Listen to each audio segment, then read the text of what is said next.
एक विशाल जंगल था, ऊंचे ऊंचे पेड़ों वाला, जिसकी छांव में छोटे छोटे पक्षी हर दिन नया जीवन पाते थे। उसी जंगल के बीच से बहती थी एक नदी, जिसका पानी बिल्कुल साफ और पीने लायक था।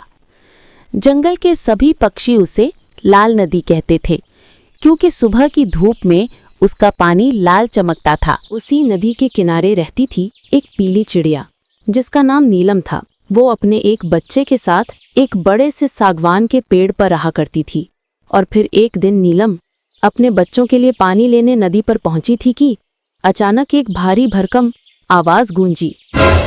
ओए चिड़िया, बहुत हो गया। मैंने कितनी बार कहा है इस नदी के पास मत आया करो। ये नदी सबकी है, तुम ऐसे क्यों चिल्ला रहे हो? क्योंकि यह पानी मेरे इलाके में बहुत करीब है।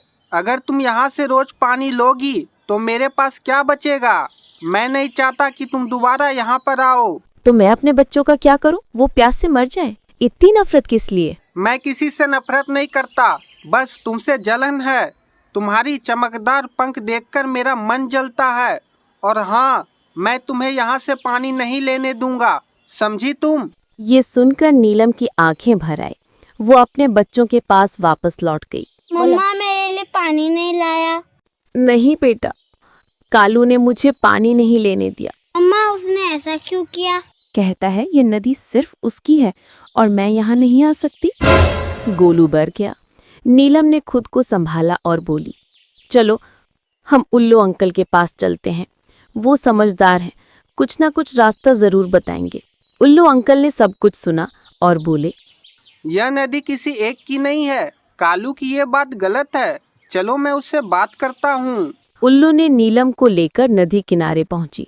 कालू, नीचे आओ, बात करनी है। हाँ, जो बोलना है बोलो, लेकिन मैं अपने बात से पीछे नहीं हटूंगा। यह नदी जंगल की है, सबको बराबर हक है इस नदी पर। तुम क्यों रोक रहे हो इसे? क्योंकि वह मुझसे कमजोर है और मैं कमजोर पर हक जमाने का ताकत रखता हूँ। इस नदी का पानी बाज भी पीता है और चील भी पीता है। तुम उसे क्यों नहीं रोकते हो?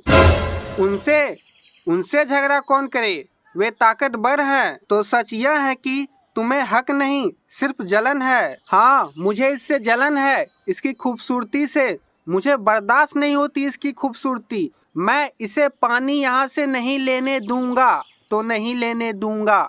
ठीक है, अब मैं यहाँ नहीं रहूंगी, लेकिन याद रखना, नफरत हमेशा विनाश लाती है। और फिर नीलम अपने बच्चों के साथ जंगल छोड़ दे।